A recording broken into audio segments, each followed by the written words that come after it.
What's up, YouTube? Welcome to Cyhadow, where we talk all things anime, comics, and everything in between. And even though it's been a minute since we done the death battle, we back on that bullshit, you feel me? With all my death battles, we go over powers, abilities, and scenarios, and we got Ben 10 versus Omni-Man. I know I'm late to this, and technically it's been 10,000 versus Omni-Man, but we're gonna get into that in a second with the scenario.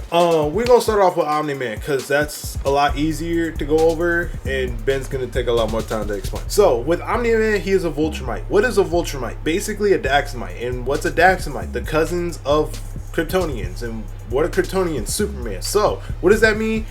Omni-Man is basically a Superman ripoff. That's really what it means. Now, the reason why I say he's more like a Daxamite specifically than a Kryptonian is because literally he has the same power sets as a Daxamite. Super strength, super speed, flight, invulnerability, all that shit, right? Now, granted, he does have sensitive hearing, and when I say sensitive hearing, I mean literally like sensitive hearing. Like anything like very, very, very loud noises will actually damage his ears to a point to where it will weaken him, but not like severely. He is also invulnerable, so he's able to do a bunch of other things. He's a warrior. He's been fighting for centuries, and he has a prolonged age and everything. Basically, the main thing when it comes to Omni-Man is that he's a fighter. He's going to be able to fight. He's going to be able to, handle what he needs to handle. He's also defeated the defenders. He's I think the only person that actually gave Invincible a run for his money other than Battle Beast.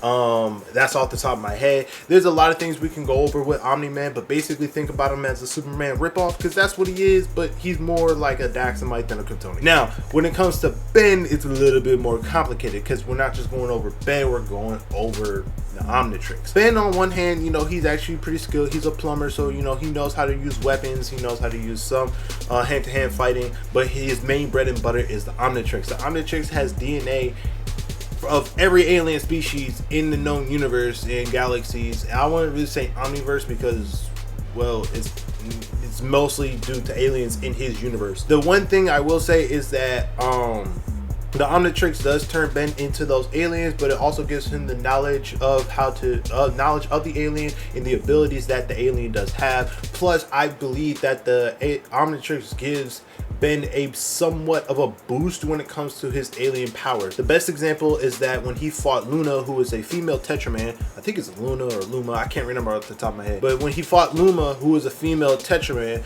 female Tetramans are technically stronger than the men. The fact that he was able to beat her and he was using a Tetraman, the Omnitrix gives the genetic makeup somewhat of a boost in order to, do what Ben needs to do. Now, he has a bunch of aliens, and a lot of aliens will play into certain factors, but when we really look at it, not only does he have access to the Omnitrix, but he's also worn other versions on the Omnitrix before. His original, the Alien Force, the Omniverse. He's also worn the Ultimatrix, which was created by Albedo, while the Omnitrix was created by Az. Ultimatrix, created by Albedo, basically puts aliens in I think it's 100 or 1,000 year war simulation to where they basically come out with some upgrades. Think Ultimate Humongousaur, Ultimate Big Chill, those type aliens. When it really comes down to it, is that he's also wielded, the regular Omnitrix that he has now ever since Omniverse. The Omnitrix is also able to scan alien DNA, add that DNA to the Omnitrix's database, and he has another alien. Plain and simple like that. Now, when we look at it from a future standpoint, because people was mainly talking about Ben 10,000. Ben 10,000, there's multiple versions of them. Regular Omnitrix from the regular Ben 10 timeline. The Ultimatrix Ben 10,000, which basically gives him the abilities of the aliens, but he doesn't really turn into the alien. Ben 10,000 from Ben 10 Omniverse, which is basically he has access to the Bi-Omni. Bi-Omnitrix basically has it to where he can combine two alien DNAs into one and basically make a badass alien. Basically think Atomic X. Ben is a person that has one of the most powerful weapons in almost all of fiction because he can scan alien DNA and be able to use those aliens proficiently. Now, when it really comes down to these scenarios, it really depends on which version of Ben we are talking about, let alone if we're bringing Ben 10,000, regular Ben, or what aliens we bring into this whole entire scenario in general. If we are mainly focusing on Ben 10 himself or just Ben 10,000, it really doesn't matter what aliens he bring into it. The main ones I'm going to bring up are just going to be just simple aliens, right? Like Alien X, one and done. He really doesn't even gotta try with Alien X. Another person he can, you know, possibly use, he could use one of his smarter aliens, like, you know, a galvanic Galvan, which is what Azimuth is, you know, like gray matter, or he can use Brainstorm, which is a cerebral crustacean. He can use a lot of different aliens to basically beat Omni-Man. And hell, like I said before, he could just scan Omni-Man and become a Viltrumite himself and beat Omni-Man as a Viltrumite. Another thing he can do is turn into Echo and, well,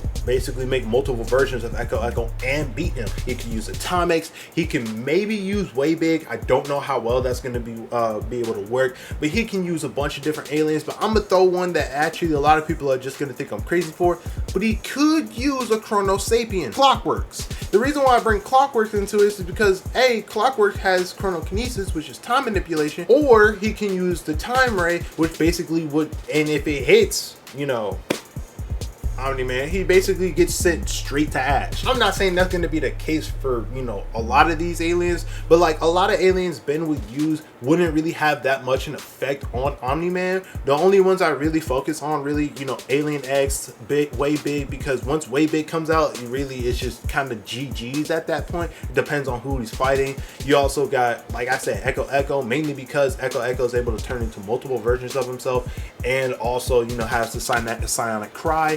You know, Atomics, Alien X.